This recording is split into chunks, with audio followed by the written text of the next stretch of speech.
판매 쪽으로는 상당히 큰 행사가 있었습니다. 직판협회, 직판산업협회, 옛날에는 방문 판매협회로 시작을 했던 직접 판매, 다이렉트 셀링이 그 세계 임원들이 한국에 35명 정도가 왔어요. 각 나라에서. 그래서 이제 한국은 방판협회, 직접 판매 산업협회가 출범한 지 30주년이 되는 날이었고, 그래서 이제 그 임원들을 한국으로 초청을 해서 이제 서울에서 행사를 2박 3일 동안 가졌습니다. 거기에 이제 저희 회사도 한국 직접 판매 협회에 가입이 되어 있기 때문에 이제 초청을 받았고요. 제가 한국 직접 판매 협회 부회장입니다. 부회장. 한국. 예.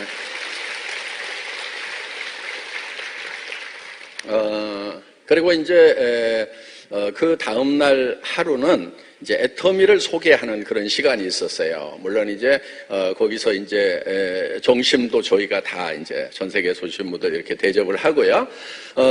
그런데 제가 거기서 한 40분 정도 이제 특강을 했는데 전 세계에서 오신 DSA의 임원분들이 전부 다 제 팬이 됐다는 거 아닙니까? 강의 끝나고 나니까 저 보세요. 제 명함 받겠다고 막 줄을 서고, 예. 저분들이 세계적인 다 고물급들이에요. 예. 근데 제가 이렇게 고물급들을 딱 줄 세우잖아요. 예. 서라고 한 건 아닌데 줄을 서시더라고요. 자랑이라고 하고 있는 얘기고요. 예. 그럼 어떤 얘기를 했길래 팬이 되고 매료가 됐느냐 하는 거예요. 애터미 얘기했어요, 그냥. 애터미 얘기를 했는데, 그분들이 묻는 거예요. 10년이 되지 않았는데 어떻게 1조 원의 매출을 달성을 할 수가 있느냐. 자기들이 전 세계에 직접 판매 회사들을 통계를 내고 뭐 이 트렌드를 분석하고 이런 일들을 다 하고 있는데 애터미는 놀라운 것 같다. 어떻게 해서 그렇게 성장을 할 수가 있었는지에 대해서 당신이 얘기를 좀 해달라. 이런 내용이었어요. 그래서 제가 이렇게 얘기를 했죠. 원리 원칙은 매우 단순하다. 저희는 애터미가 이렇게 성장할 수 있었던 것은 그냥 좋은 제품을 싸게 팔았기 때문에 가능했다. 끝. 이랬거든요. 예. 이제 질문이 쏟아져 들어오기 시작을 합니다. 정말 좋은 제품을 싸게 판다는 것이 말로는 쉽지만은 그게 실현되려고 하면은 쉬운 것은 아니지 않느냐. 다른 회사들도 그렇게 하고 싶어 하는데 그렇게 못하고 있지 않느냐. 그래서 제가 이제 제기하는 고용 할인 매장에 하고 경쟁을 해서 그들과 경쟁을 해서 품질과 가격 면에서 이기겠다는 생각을 가지고 출발을 한 회사다. 우리 직판 업계가 발전을 하려고 하면, 이 파이가 커지려고 하면은 다른 유통 라인하고 경쟁을 해서 이겨야지 이 안에서만 경쟁하고 있는 거 별 의미 없다고 생각을 한다.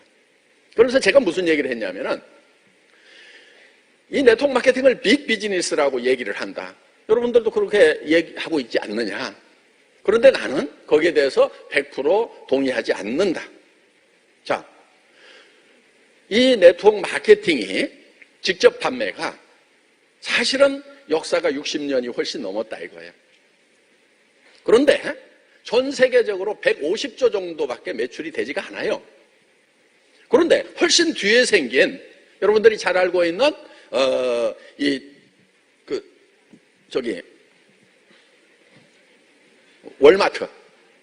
월마트 같은 경우에 이 직접 판매보다 더 늦게 생겼어요. 그런데 지금 월마트 한 회사만 해도 550조예요. 그러면 이게 지금 월마트한테 진 거예요? 이긴 거예요? 쳤잖아요. 아마존이라는 회사도 그 후에 한참 후에 생겼어요. 그런데 그 회사도 500조 단위예요.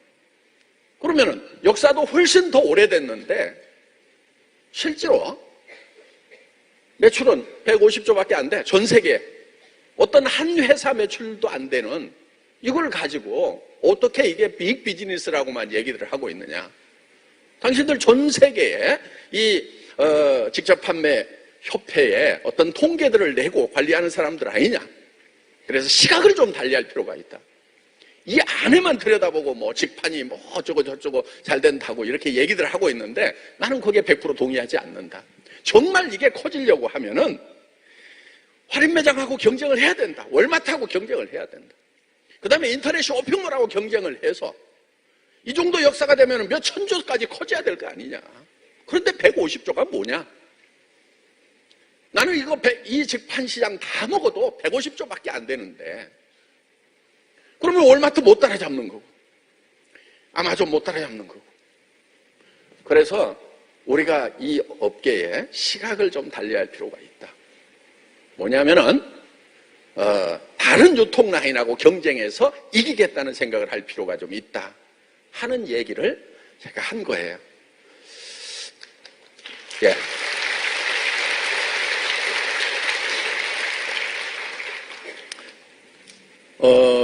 좀 쓴소리를 한 거죠, 어떻게 보면은. 그런데 그분들이 공감하는 부분이 있었던 것 같아요. 예. 쓴소리 한다고 저를 싫어하는 게 아니고 우리가 미처 못 봤던 부분들을 당신이 얘기해 주는 것 같다 하는 그런 이제 눈빛으로 쫙 이렇게 끌려오는 것을 제가 느꼈습니다. 네. 그리고 이제 그러면은 좋은 제품을 그렇게 싸게 팔려고 하면은 말은 쉬운데 구체적으로 어떻게 해야 되느냐 하는 거예요. 그러면 이제 직원들이 잘 해줘야 될 건데 당신은 어떻게 하고 있느냐 하는 거예요. 어떻게 경영 관리를 하고 있느냐 그걸 좀 얘기를 해달라고 그래서 제가 이렇게 얘기를 했어요. 저는 경영 관리를 하지를 않습니다. 경영 관리를 하지를 않습니다. 제가 도리어 직원들에게 우리 이제 관리하고 감시하고 이런 거 좀 하지 말으라고 얘기를 합니다. 그래서 우리 직원들은 그냥 놔먹입니다. 이렇게 얘기를 했어요. 놔먹입니다. 자, 우리 입사를 처음에 하면은 저희는 직급도 회사에서 부여하는 것이 아니고 자기가 자기 직급을 정해요. 신입사원도 과장을 달든 부장을 달든 회장을 달든 상관없어요. 명함 팔 때 자기 마음대로 팔라고 그래요.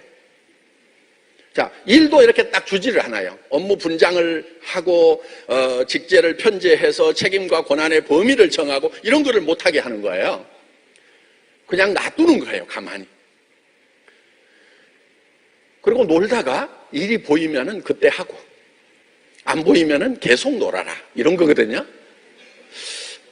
그러니까 이제 그분들이 묻는 거예요. 아니 그러면 계속 일 안 하고 놀기만 하는 사람도 계속 월급 준다는 얘기냐? 그래서 제가 yes 그랬죠. 예. 그렇게 한다 이거예요. 아니 그럼 일이 되느냐? 그런데 된다 이거예요. 사람들은 사람은 관리하고 감독하고 감시를 해야만 일을 하지 원래 일을 싫어하기 때문에 그렇게 관리하고 감독하고 감시하지 않으면 안 된다고 생각을 하는데 나는 그렇게 보질 않는다. 사람들은 노는 것보다도 일하는 걸 더 좋아한다. 노는 것은 잠깐은 재밌는데 평생 놀으라고 그러면 어때요? 평생 일은 하더라도 평생 노는 것은 진짜 죽을 맛이죠. 평생 노는 사람 보면 일거리 없나 하고 찾느라고 정신이 없어요. 그래서 사람들은 일을 하기를 좋아한다. 나는 그렇게 본다. 단 전제 조건이 있다. 그럼 일을 싫어하는 사람도 있지 않느냐? 그거는 이유가 있다. 일을 시켜서 하면은 하기가 싫은 거다. 그러니까 의사결정권을 자기가 가지고 있어야 된다 이거예요. 뭐를 할 건지도 자기가 결정을 하고 어떻게 할 건지도 자기가 결정을 하도록 내버려 두면은 자기가 결정해가지고 하는 일은 그 일처럼 재밌는 게 없다 하는 거예요.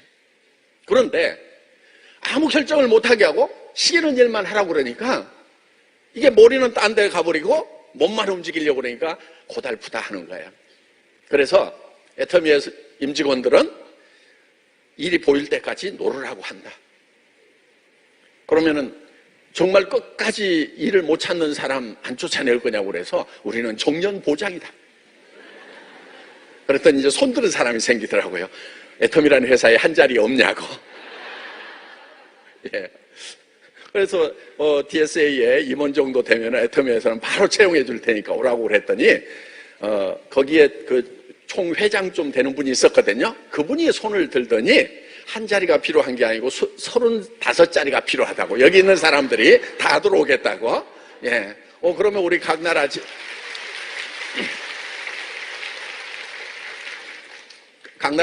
당신들이 지사장을 해라. 아직 안 나간 나라는.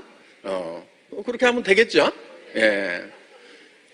아니, 회사에 대해서 얘기를 들어보고 입사하고 싶다는 회사가 좋아요? 입사해 있던 사람들이 나가고 싶다는 회사가 좋아요? 입사하고 싶다는 회사가 좋은 거예요. 애텀이 좋은 회사라니까요. 예.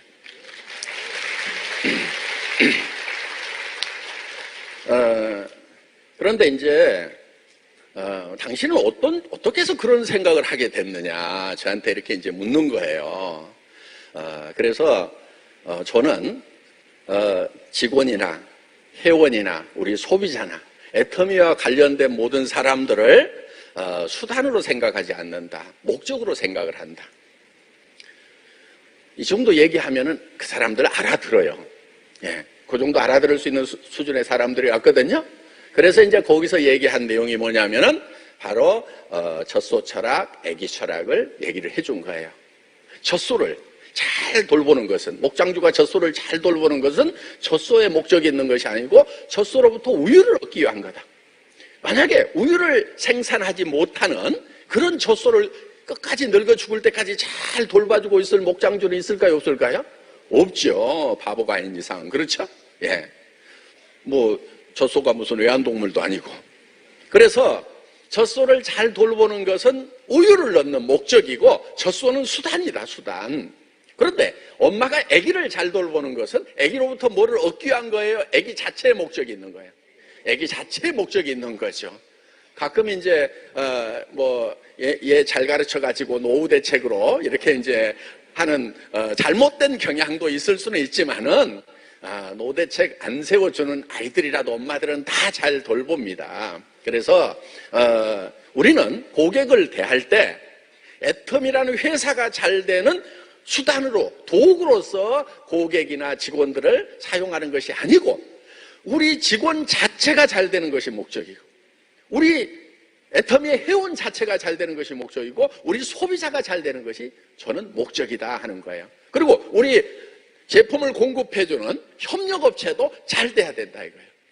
그래서 애터미의 경영 목표 1번은 고객의 성공이다 하는 겁니다. 사원 1번은 영혼을 소중히 여긴다 하는 거예요. 그건 사람을 소중히 여긴다고 하는 거예요.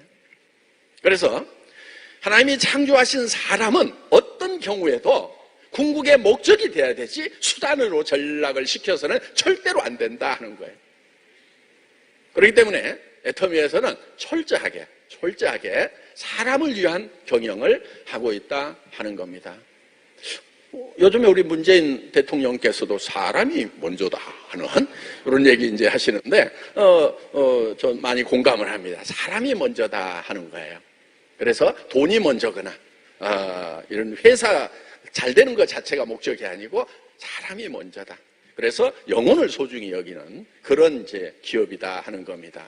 그래서 우리 임직원들에 대해서도 어떻게든지 일하면서 행복할 수 있도록 환경을 제공을 하는 거다. 그런데 정말 일들을 열심히 하느냐고 그러더라고요. 그래서 열심히 한다. 물론 놀고 있는 직원도 없는 건 아니에요. 예, 아직 시간을 두는 거죠. 더 놀으라고. 그런데 끝까지 노는 직원은 또 있을 거 아니냐 하는 거예요. 그런데 그런 직원도 저는 아주 중요한 역할을 한다고 얘기를 해줬어요. 자, 그렇게 놀고 월급값도 못하는 직원이라는 것을 저만 아는 게 아니고 전 직원이 다 알겠죠. 그렇죠? 예, 전 직원이 다 알아요. 자, 그 직원의 중요한 역할이 뭐냐면은 구직을 안정시키는 거예요. 저렇게 일을 안 하고 저렇게 일을 못하는 저 직원도 애텀이라는 회사에서는 쫓겨나지 않는 걸 보니까 내 자리는 망고강산이구나. 나는 애텀이라는 회사만 잘 되면은 내 평생이 보장이 되겠구나. 그러니까 어떻게든 살려고 막 옆에 사람들 밟고 가고 내가 일 잘했다는 걸 주변에게 막 홍보해가지고 막 드러내려고 하고 이런 거 하지 않고 뒤에서 꾸준하게 열심히 정말 회사를 위하는 마음으로 일만 하고 있으면은 내 평생이 보장이 되는구나 하고 이렇게 알려주는 아주 중요한 교재가 바로 일 못하고 월급 받아가는 사람이다. 그 사람을 버려야 되겠어요? 계속 안고 있어야 되겠어요? 안고 있어야 되는 거예요. 자, 이쯤 가면은 이제 이 회장이 보통 이 사고를 가진 사람이 아니구나 하고 이제 서서히 이렇게 아주 매력이 있네 하고 이렇게 이제 빠져들기 시작을 하더라 하는 거예요. 그러면서 이제 뭐 얘기가 이제 원래 30분밖에 시간이 없었어요. 그런데 이제 40분 하고 막 질의가 나오고 그래가지고 한 50분 이상 되고, 그 다음에 이제 점심을 먹으면서 한 19명 이렇게 진짜 헤드 테이블에 이렇게 이제 앉아가지고 같이 이렇게 얘기를 하다 보니까 한국 정치 상황에 대해서 굉장히 궁금한가 봐요. 문 대통령하고 김정은하고 이렇게 만났는데 어떻게 될 것 같냐고. 얘기를 좀 해줘야 되겠죠. 그렇죠? 네. 거기 한국 사람 저밖에 없으니까 잘 될 것 같다고 얘기를 했어요. 그런데 지금 한국 대통령이 북한 지도자를 만나는 게 3번째 아니냐. 그런데 2번이 다 만나고 별 의미가 없었지 않느냐. 3번째라고 잘 된다는 보장이 있느냐.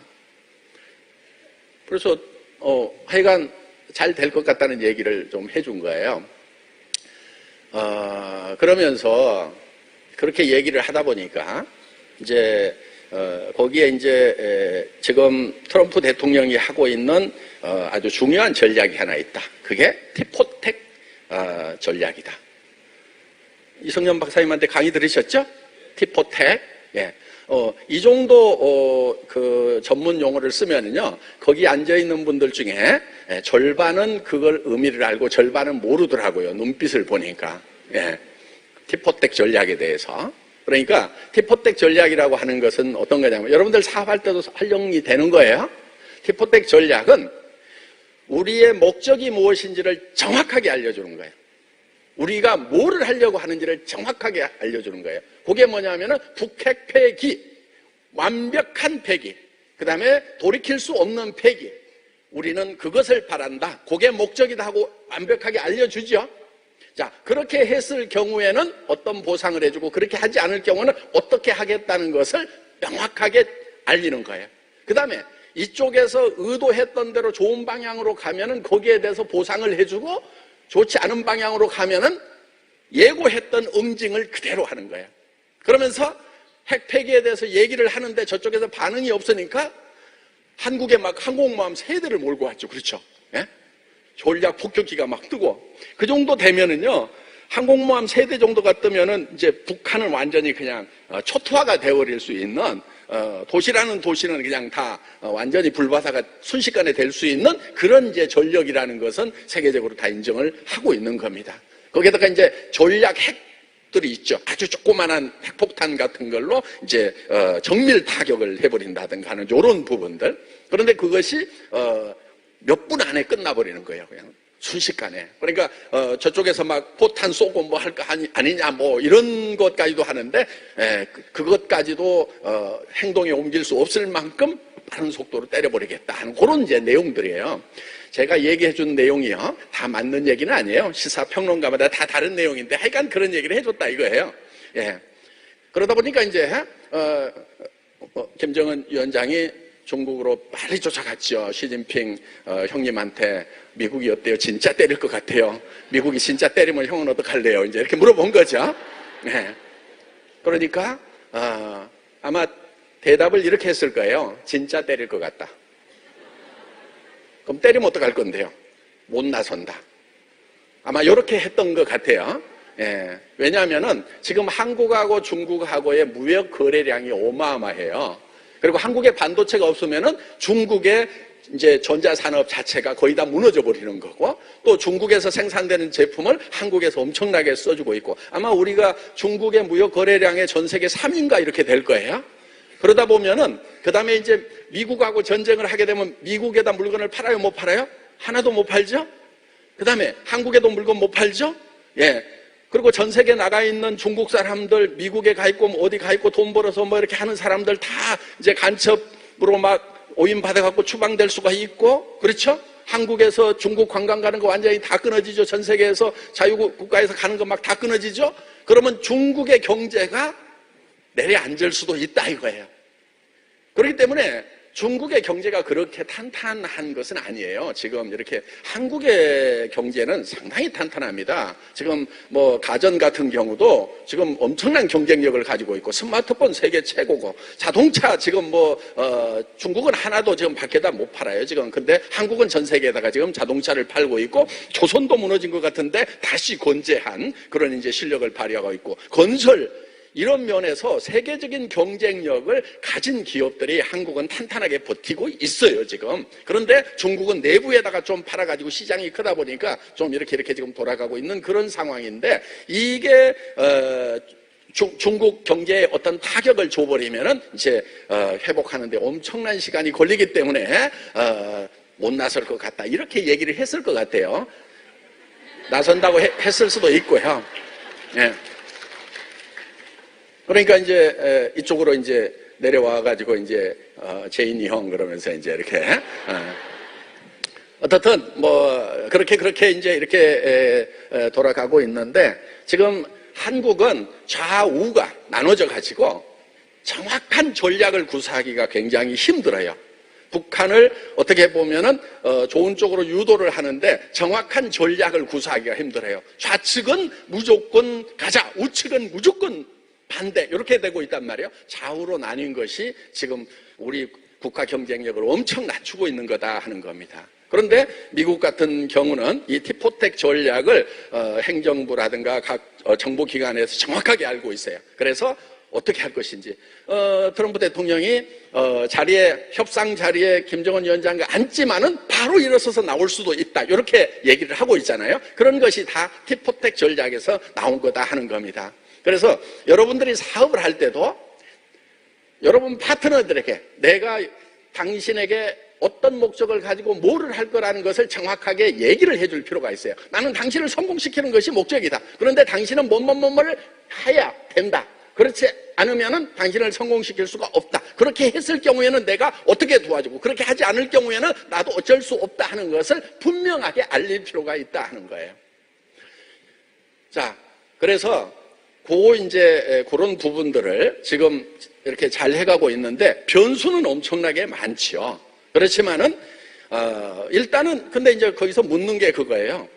아니, 정말 믿을 수 있느냐 하는 거예요. 그래서 제가 안 믿으면 어떡할 건데요? 계속 분위기 나쁘게 갈 거냐 이거예요. 그래서 거기에 필요한 것이 뭐냐면은 불신의 유보다. 이거 굉장히 전문적인 용어예요. 불신의 유보.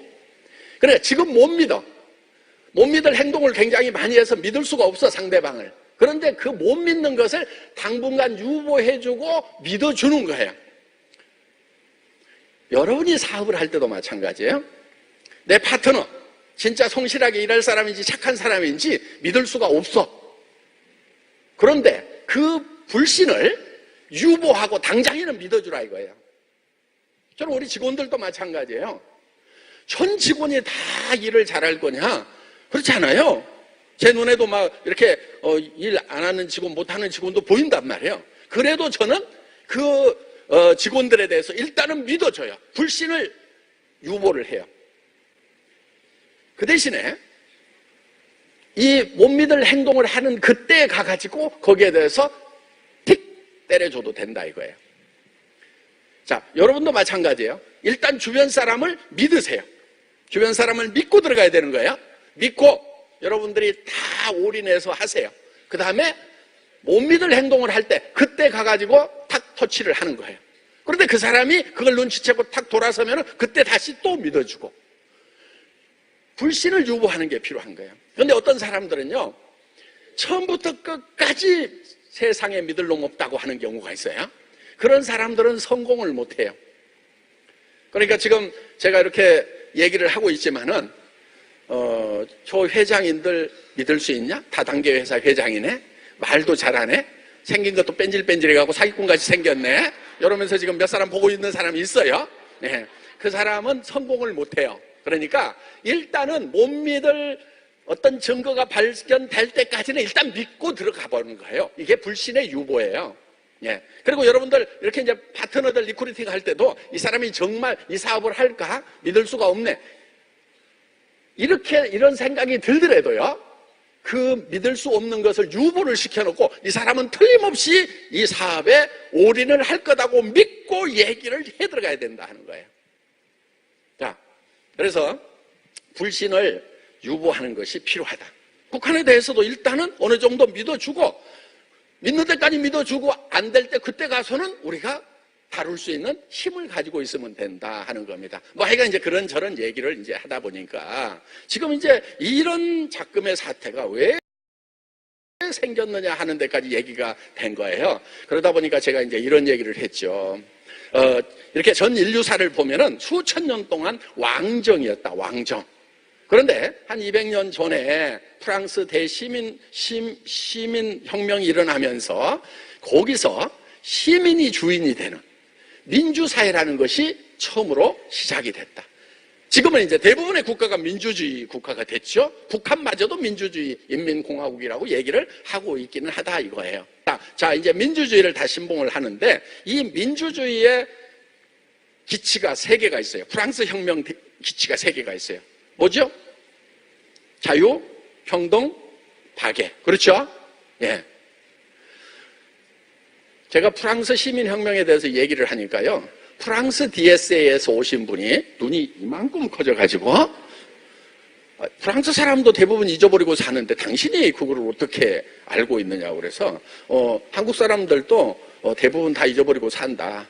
어떻게 하냐는 거예요. 당신이 그걸 연구를 했냐고 그래서, 아니 고등학교 다닐 때 배웠다. 근데 다른 사람들은 다 잊어버렸는데 나는 단지 기억을 하고 있을 뿐이다. 매우 존경하는 눈으로 이제 쳐다보더라고요. 왜? 아니 프랑스 시민혁명이 무슨 문해부흥이니 막 이런 르네상스니 뭐 이런 것보다도 훨씬 중요한, 인류사에서 가장 중요한 이 포인트 중에 하나다 하는 얘기를 한 거예요. 왜? 왕정에서 민주사회라는 것이 처음 시작이 됐다. 그런데 이 시민 민주주의라는 것이 지금까지 잘 되었냐면 그렇지가 못하다. 자, 평등이 중요하다고 생각하고 평등만 하나 들고 뛰었던 나라들이 있어요.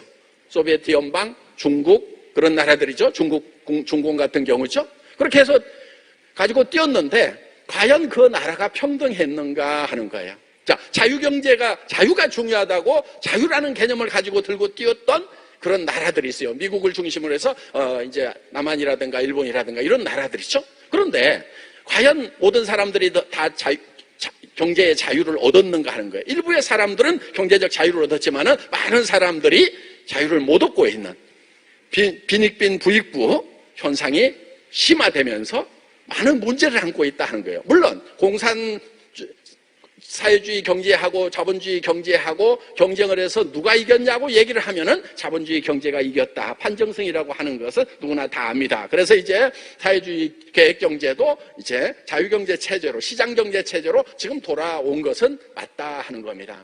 자, 이 두 개념이 첨예하게 만나고 부딪힌 곳이 어디냐면 우리 휴전선이다 하는 거예요. 자, 이 문제를 어떻게 풀 거냐? 저는 근본적으로 푸는 방법은 프랑스 대혁명 때 바스티유 감옥에다가 아직 가둬놓고 가지고 오지 않은 것이 있다. 그걸 가지고 나와야 된다. 그게 박애라는 거다.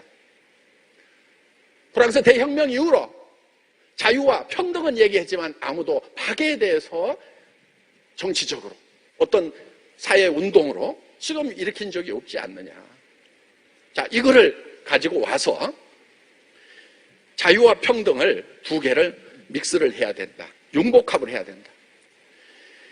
지금 평등이 더 중요하다고 자유를 배격하고 없애는 것이 아니고 평등도 우리는 절대 버릴 수가 없는 개념이고 자유도 우리는 절대 버릴 수가 없는 개념이다. 그런데 이 두 개가 부딪히는 것 같은데 이거를 융복합시킬 수 있는 유일한 것은 박애정신이다. 사랑이다 하는 거예요. 그래서 이 사랑을 가지고 남북의 문제를 풀어야 되고 전 세계의 빈부의 문제를 풀어야 되고 총체적인 문제를 이걸로 풀어야만 된다 하고 이제 그 박애 정신을 사랑에 대해서 이제 얘기를 했어요. 그분들의 이제 표정은 좀 특별한 줄 알았더니 결국은 뭐 가장 평범한 얘기를 하네, 이런 표정들이 이렇게 나오더라고요. 그런데 여러분, 이 사랑이라고 하는 거, 그러면 이 사랑이라는 걸 어떻게 실현을 시켜 나가야 되느냐, 박애라는 걸 어떻게 실현을 시켜 나가야 되느냐 하는 거예요. 그게 이제 고린도전서 13장 사랑장이라고 하는데 잘 나와 있습니다. 사랑은 온유하고, 그렇죠? 그런데 지금 공산사회주의 혁명이 일어났을 때 온유했어요? 아니죠. 자본가들 막 때려 죽이고 불사르고 이 폭력혁명이 일어났다 하는 거예요. 그게 뭐냐면은 고린도전서 13장 맨 먼저 나오는 사랑이라는 것이 무엇인가, 사랑은 온유한 거라는 것을 잊어버리고 그거를 바스티유 감옥에다 가둬놓고 나왔기 때문에 분명히 프랑스 시민혁명을 주도했던 사상가들은 박애정신이 반드시 있어야 된다, 온유해야 된다고 그러는데 온유를 두고 폭력으로 갔던 거예요. 무서웠다 이거예요. 자본주의 경제는 어땠어요? 온유했어요? 대자본들이 지금도 막 기업을 삼키고 서민 경제를 망가뜨리고 하는 그런 폭력에 가까운 그런 현상들이 있지 않느냐 하는 거예요. 자본도 온유해야 되는 거예요. 그리고 자기의 이익을 구하지 아니하며 전부 다 자기의 이익을 구하는 거예요. 공산사회주의가 평등을 주장을 하면서도 결국은 평등한 것이 아니고 더 불평등해진 거예요. 왜? 권력이라는 걸 잡다 보니까 자기의 이익을 구한 거예요.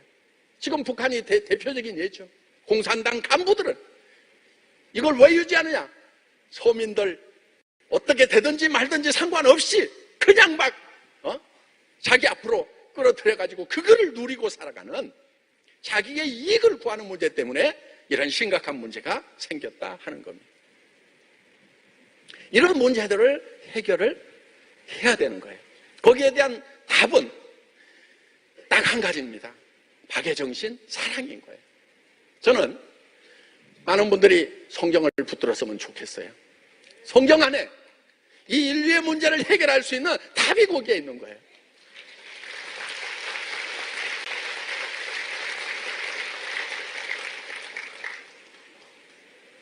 이쯤 얘기하면 팬이 됐을까요? 안 됐을까요?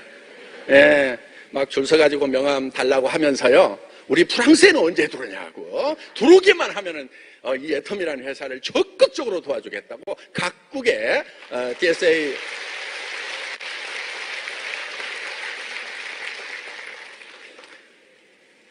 저는 애터미의 이익을 구하는 얘기를 하지 않았거든요. 예. 우리 업계가 어떻게 하면 잘 될 건지, 우리 인류가 어떻게 하면 잘 될 건지 하는 그 얘기를 했는데 사람들은 애터미를 도와주겠다고 얘기를 합니다. 여기에서 여러분들 사업 어떻게 해야 될 건지 이 포인트를 하나 발견하시기를 바라겠습니다. 요즘에 보면은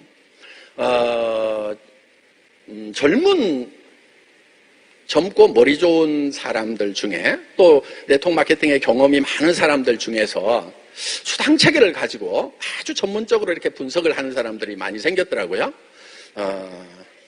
저는 뭐 젊은이들이 그나마 우리 업계에 대해서 관심을 갖는 것에 대해서는 아주 긍정적으로 이렇게 평가를 합니다.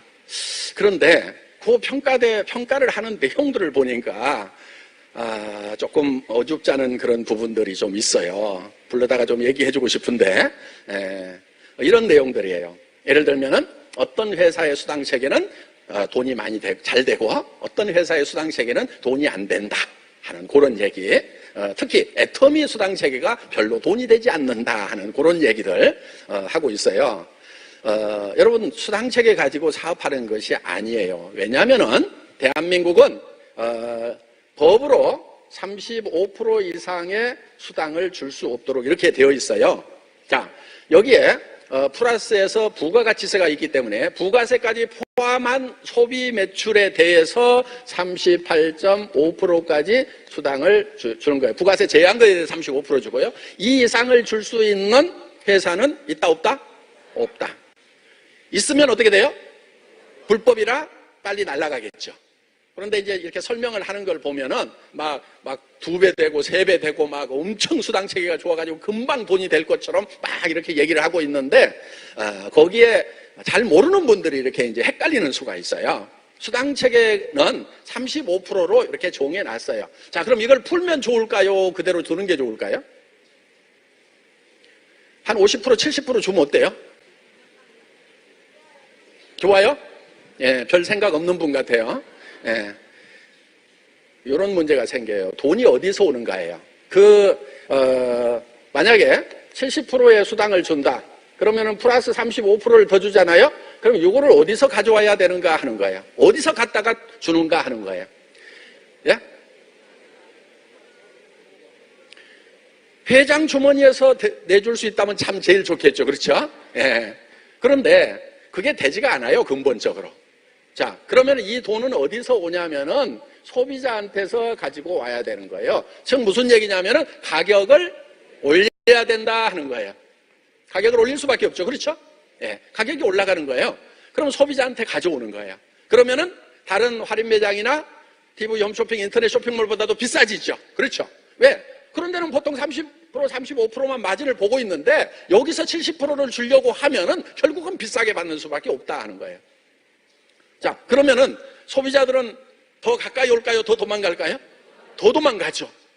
그러면 70% 받는 게 의미가 없다 하는 거예요. 그래서 결국은 소비자들이 찾아주고 많은 매출이 일어나는 가운데서 35%라도 받는 것이 낫지 다 도망가고 없어. 그러니까 자기 주머니에서 카드 내서 긁고 친구 불러다가 친척 불러다가 자기 주머니에서 카드 내가지고 긁어가지고 거기서 나누어 갖는 거. 실제로 같이 창출이 됐어요? 안 됐어요? 안 된 거예요. 이건 멍청이 바보들이나 하는 짓인 거예요. 그렇기 때문에 우리는 다른 유통 라인하고 경쟁을 해서 소비자에게 더 싸게 줘야 된다 이거예요.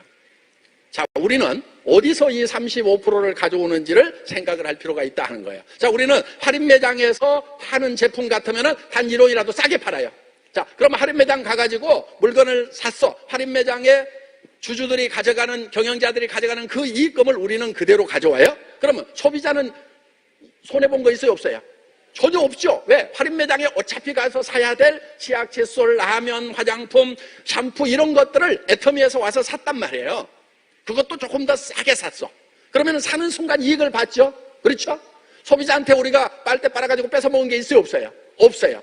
그러면서 우리는 할인 매장을 만드는 그런 건축 비용이라든가 비싼 땅값이라든가 이런 걸 지불을 안 해요. 그러면 이제 거기서 남는 게 있죠. 그 다음에 광고를 또 안 때려요. 여러분들 할인 매장에서 파는 제품들도 광고 때려요? 안 때려요? 때리죠. 여러 제품들 여러분들이 막 안 사는 것도 다 이렇게 브랜드 기억하고 있는 건 광고를 때려서 그러는 거예요. 광고비가 평균 10%, 20%, 30%까지 간다는 거 여러분들이 다 알고 있는 사실이다 하는 거예요. 왜? 광고를 안 때리면 할인 매장이 놔둬도 아무도 집어가지를 않아. 그러니까 이제 광고를 때려준단 말이에요. 그러면 그 광고 비용까지 들어가고 있어요. 그 광고 비용을 애터미에서는 쓰지를 않아요. 그냥 애터미의 그냥 샴푸, 애터미 치약 이러면은 그냥 끝이야. 막 매체에다 광고 안 때려요. 간접 광고만 하지요. 제가 이제 도 리더 같은 데 나가가지고 애터미라는 회사가 좋다든가 이런 식으로 해서, 예, 그런 간접 광고는 하지만은 직접 돈 들이는 광고를 하지 않는단 말이에요. 그러면은 그런 광고비 줄이고 이런 것들을 줄여가지고 우리는 수당으로 주는 거예요. 그러면서 또 줄이는 게 있어요. 애터미라는 회사의 경영 관리 비용을 혁신적으로 줄이는 거예요. 재무제표 한번 분석을 해보면요. 우리 경영 관리 비용이 동종업계 다른 회사보다도 훨씬 낮은 거예요. 자, 그런 데서 절감돼가지고 우리가 이제 좋은 제품을 싸게 판다 이거예요. 자, 그 다음에 한번 팔아놨더니 계속해서 반복 구매가 일어나. 그러면 10배도 팔리고 100배도 팔리는 거예요. 시간 가면서. 계속 누적이 되니까. 그런데 가가지고 누구한테 부담 주면서 카드 뺏어가지고 하나 긁었어. 그 다음에 반복 구매 일어나요? 안 일어나요? 안 일어나죠. 그러면 비싸게 받아도 그거는 노력의 대가가 나오지 않는다 하는 거예요. 욕만 바가지로 얻어먹는 거죠. 그 다음에 수당 체계를 좀 안답시고 막 뭐라고 얘기를 하는데, 그러니까 수당은 35%다? 내가 받는 수당이 어디서 왔는지를 분명히 알아야 된다? 자기 주머니에서 나오고 내 파트너 주머니에서 나온 것 가지고 나눠 먹기 하느냐? 아니면은 할인 매장으로 갈 돈을 이쪽으로 불러들여가지고 할인 매장에서 가져갈 이익을 가지고 수당을 나누느냐? 요 차이가 있는 거예요. 굉장히 중요한 포인트다 하는 겁니다. 그리고 예를 들면은 브레이크 어웨이는 돈이 되고, 브레이크웨이 하는 사람들은 바이너리는 또 돈이 안 되고 막 이런저런 얘기하고요. 그렇게 얘기를 하는데 수당체계는 다른 거 없어요. 자, 위에다가 좀 많이 주느냐, 밑에다가 좀 많이 주느냐, 중간에다 좀 많이 주느냐, 다 같이 공평하게 나눠주느냐 하는 그런 차이가 수당체계라고 생각을 하면 됩니다. 이게 35%를 나눠주는데, 자, 위에다가 많이 줘. 올라가기 힘들어. 그 대신에 올라가기만 하면 많이 받아. 좋죠? 밑에다 많이 줘. 그러면은 밑에서 많이 받던 대신에 쉽게 받지만은 올라가면은 별로 받을 게 없어. 그런 차이인 거예요. 그러니까 이거를 계단을 좀 잘 만들어 놓는 게 좋아요. 무슨 얘기인지 알겠죠? 수당 체계라고 하는 것은 요 올라가는 계단을 이렇게 적당하게 만들어 놓은 것밖에 아닌 거예요. 그런데 막 수당 체계에 무슨 비결이 있는 것처럼 이렇게 얘기를 하는데, 그리고 막 뭐 브레이크웨이는 좋고 바이너리는 나쁘다, 또 바이너리 하는 사람들은 막 바이너리는 좋고 브레이크웨이는 안 좋다 막 이렇게 얘기하는데, 그게요 다 장단점이 있어요. 예를 들면 이런 거예요. 자, 브레이크웨이는 이제 주로 이제 미국계 회사, 오래된 회사들이요, 이렇게 이제 자기 밑에 직계 독립 라인을 얼만큼 많이 펼치느냐 하는 데 따라서 직급이 올라가도록 이렇게 돼 있는 거예요. 예. 바이너리 시스템은, 자, 밑에 2줄 이상 못 붙인다 이렇게 돼 있어요. 그러면은 이 사람 떼가지고 여기다 붙여야 되고, 이 사람 떼가지고 여기다 붙여줘야 되고, 이 사람은 여기다 붙여주고, 이 사람은 여기다 붙여준다. 요런 개념이에요. 자, 그런데 요거의 장점은 뭐냐면은 능력 있는 사람들한테는 아주 좋아요. 내가 막 라인 만들어 나갈 수 있거든요. 자, 이거는 능력 있는 사람한테는 조금 불리해요. 왜? 내가 막 펼칠 수 있는데 밑에다 주다 보니까 능력 없는 사람도 좀 받아가는 게 생겨. 여기서 35%죠, 어차피. 그렇죠? 35%에서, 내가 여기다 주고 내가 혼자 받아야 되는데, 이 사람이 받게 됐단 말이에요. 그러니까 내 몫은 줄어들까요? 안 줄어들까요? 줄어들죠. 그러니까 능력 있는 사람들은요, 브레이크웨이를 하는 게 나아요. 나는 막, 요 3개, 6개, 9개, 막 12개, 15개, 18개, 21개 라인을 쫙 펼칠 수 있고, 막 네트워크 마케팅에서 책도 쓸 수 있는 그런 능력을 가지고 있다 그러면은 브레이크웨이가 심감 편하고 좋아요. 자, 바이너리에서는요, 어떤 문제가 있냐면은 내가 이 사람을 도와줄 수밖에 없어요. 직급을 가더라도 밑에를 마음에 안 드는 사람이라도 잡고 승급을 시켜야 내가 승급이 되죠. 그렇죠? 기분 좋아요, 안 좋아요? 예. 나눠져. 이제 착한 사람, 안 착한 사람이 나눠지는 거예요, 여기서. 예. 마음에 안 드는 사람도 도와줘야 된다. 좋다고 하는 사람은 착한 사람. 성질 난다 하는 사람은 별로 안 착한 사람. 여기는요, 자기 성질대로 하면 돼요. 예. 근데 여기서는 뒷다리 잡을 수도 있어요. 막 안 해버려. 그러니까 어떻게든 친하고 같이 이렇게 재심 합력하고 마음에 안 드는 사람도 좀 끌어안아야 되고 이런 문제들이 있는 거예요. 그 대신에 능력이 좀 부족한 사람도 성공을 할 수가 있어요. 여기는요, 능력 없으면요 절대로 성공 못해요. 자기 능력 없으면. 애터미에 초등학교 나온 사람들 중에 막 로얄 간 사람들이 유독 많잖아요. 브레이커에 가면은 성공할까요, 못할까요? 100% 못해, 내가 봤을 때. 왜 못하느냐? 이런 세미나를요, 자기가 그룹장이 돼가지고 끌고 갈 수 있어야 돼요. 강사 편성 다 하고요. 강사 양성 과정을 사업자가 다 만드는 거예요, 그룹장이. 그래야 여기에 큰 리더가 되는 거예요. 그냥 아무것도 못하는데 막 와가지고 쫙 붙어 있을까요? 천만의 말씀, 안 붙어 있어요. 그러니까 능력이 있는 분들한테는 도리어 이런 게 더 유리할 수도 있다 하는 거예요. 제가 지금 바이너리 마케팅 플랜을 가지고 있는 회사의 회장인데 이렇게 얘기를 하고 있는 거예요, 지금. 능력 있으면 뭐가 좋다고요? 브레이크웨이가 좋아요. 왜? 성질 나잖아요. 그럼 이 사람 마음에 안 들면은 너 알아서 해. 왜 안 키워? 나 옆에다 키우면 되거든? 손깔대로 할 수 있어요. 그런데 여기는 어떻게 돼요? 여기다 달고 싶어도 전산상으로 안 돼. 그러니까 어떻게 해야 돼요? 내려주고 서로 미워도 끌고 가야 되고 이뻐도 끌고 가야 되고. 자, 이제 두 가지로 나뉘어요. 여러분이 능력이 없어서 그래도 성공은 좀 해봐야 되겠다면 뭘 선택하는 게 나아요? 바이너리 시스템. 자, 나는 능력이 충분해서 내 혼자 미운 것들 하거나 말거나 놔두고 요게 데려다 놨는데 미운 짓을 해. 그러면 여기다가 새로 라인 키워가지고 해도 돼요. 미운 것들 버리고 갈 수 있어. 여기는 잘 안 돼, 그게. 그러니까 좀 박애정신이 있어야 돼. 이 바이너리 애터미 비즈니스를 하려고 하면은. 그래서 장점, 단점이 있어요. 이것도 35%, 이것도 35%, 돈은 똑같이 풀려요. 그 다음에 이런 게 있어요. 자기가 예를 들어가지고 탁 사람 데려오면 그때 막 돈을 팍 주는 데가 있어요. 그럼 돈 빨리 내죠. 그렇죠? 그런데 그것도 35% 안에서 준단 말이에요. 그럼 어때요? 내가 각자가 바로 판 거에 대해서 팍팍 받아가 버려요. 10%, 20% 받아가 버려요. 그러면은 저 조직에서 올라오는 수당은 적어질 수밖에 없어요. 그러니까 자, 수당책에 대해서는 무조건 35% 안에서 풀리게 되어 있다. 요거 염두에 좀 두시고요. 그 다음에 수당책에 가지고 뭐라고 하면은 아직 네트워크 마케팅을 잘 모르는구나. 그렇게 잘 알면은 좀 회사 하나 만들어가지고 하지. 네. 근데 그런 사람들 보면은요, 되게 또 돈을 못 벌고 있어요. 성공자가 아니요. 수당책에 가지고 막 하는 사람들 치고 내가 돈 버는 사람들을 못 봤어. 그런 사람들 막 애터미에 오겠다고 초창기에 그랬어요. 막, 회장님, 제가요, 조직이요, 뭐 몇천 명, 몇만 명인데요. 또 라면 박스로 막 이렇게 들고 다녀요. 그때는. 한 10여 년 전에는 그랬거든요. 이게 제 조직입니다. 그러면서. 네. 그럼 제가 뭐라고 그랬냐면요. 아이고, 오시지 마세요. 그렇게 사람이 많으면 몇천 명 되면, 어이구, 지금 몇천만 원은 되시겠네. 아이고, 그거 버리고 오지 마세요. 애터미 그렇게 쉬운 것도 아니고요. 그렇게 버리고 막 할 만한 가치 있는 거 아니거든요. 거기서 하세요. 그렇게 얘기를 하고요. 그러면 이제 꼬리 살 내려요. 아유, 아시지 않습니까? 알면은 임마 솔직하게 얘기하고 해야지. 까불고 있어. 제가 그 바닥을 다 기어봤거든요. 제가 사업자 해봤잖아요. 바닥부터 시작해서 최고직급도 가보고 센터장도 해보고 다 해봤단 말이에요. 수당책에 테헤란노에 있는 거 수도 없이 분석해보고요. 아메인도스킨, 허블라이프, 선라이드 이런 데 회사들 거 뭐 국내 하이리빅이니 NRC 이런 수당책들 다 분석해가지고 장단점 다 파악해가지고 머릿속에 다 들어있어요. 그러면서 우리 사업자들이 어떤 애로사항이 있는지. 자, 능력 많은 사람이 많아요? 능력 없는 사람이 많아요? 어떻게 가야 되겠어요? 그럼 이쪽으로 간 거예요. 능력 있는 분들은 지금이라도 이쪽으로 가세요. 예. 여기도 좀 잘 돼야 돼. 우리 업계가 다 같이 잘 돼야 되거든요. 예. 그러니까 좀 도와주세요, 가가지고.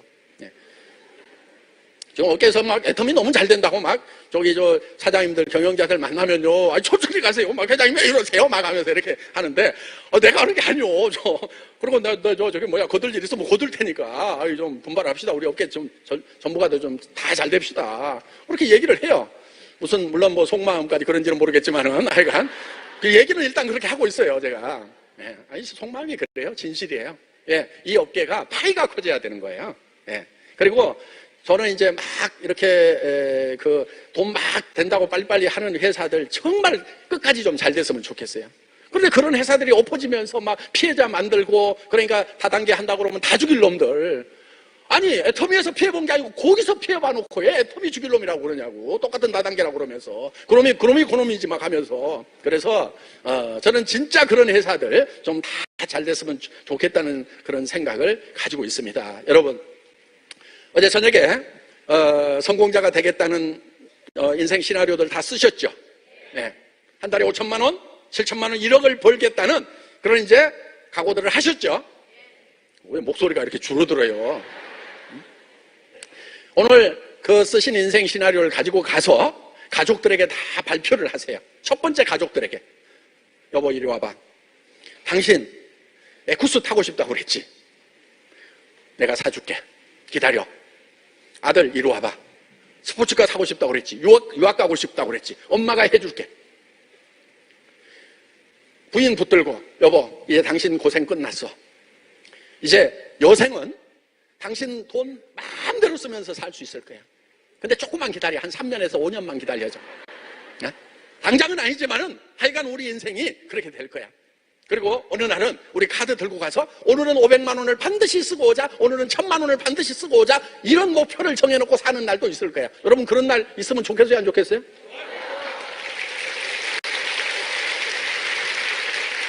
그래서 그런 얘기를 하라 이거예요. 근데 그렇게 얘기하는 데는요, 용기가 필요한 거예요. 근데 그렇게 대부분 얘기들을 못해요. 친구들을 만나가지고도, 야, 친구야, 내가 정말 한 달에 5천만 원을 벌 수 있는 기가 막힌 비즈니스를 발견을 했다. 같이 하자. 내가 도와줄게.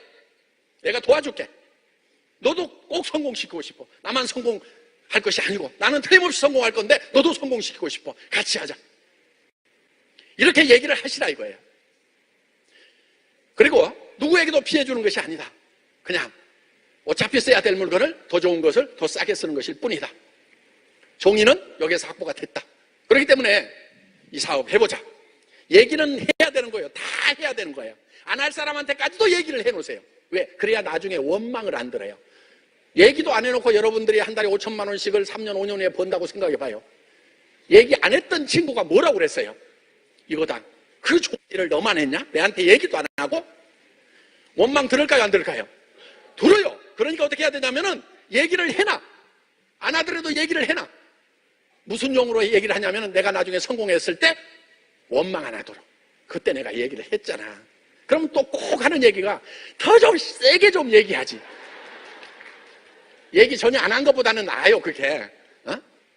자, 그래서 여러분들이 주변 사람들에게, 가까운 사람들에게 발표를 해야 되는 거예요. 그런데 인생 시나리오 써가지고 누가 볼까 봐서 딱 숨겨놓고 있는 사람들이 있어. 이대로 되면은 좋은데 안 되면 어떡할까 싶어가지고.